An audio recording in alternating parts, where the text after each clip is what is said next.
नमस्कार, कसे आहात सगळे? मजेत ना? मी देखील मजेत आहे.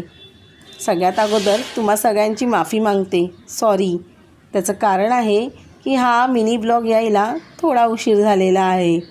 त्याचं कारण आहे सध्या मी खूप बिझी असते, म्हणून एडिटिंग करायला जमलं नाही.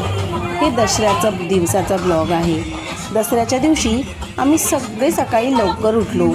घरातलं सगळं आवरून मी मस्त रांगोळी काढली, बाहेर तोरण लावलं आणि त्याच्यानंतर आमच्या बिल्डिंगमध्ये एक छोटीशी पूजा होती.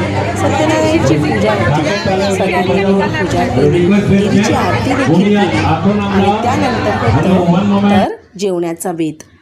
जेवण खूप टेस्टी होतं, खूप छान होतं जेवण, मजा आली.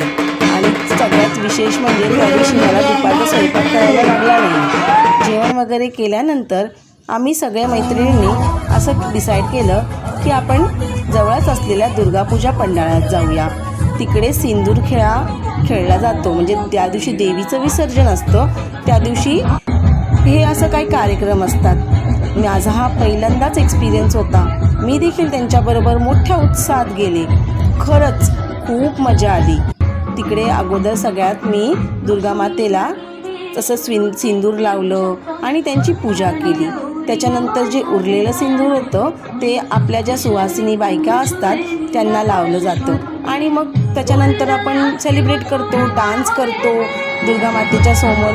पण इतकं छान वाटलं मला हे सगळं. बेंगॉली लोकांचं ट्रेडिशनल थोडंसं आपल्यापेक्षा वेगळं असतं. ते खूप गोड असतात, जसं त्यांचे स्वीट्स असतात. खूप मजा आली. दुर्गामातेच्या बरोबर असं सगळं वेगळा एक्सपिरियन्स होता. संध्याकाळी मी लवकर घरी आले आणि आपली जी दसऱ्याची पूजा असते ती केली.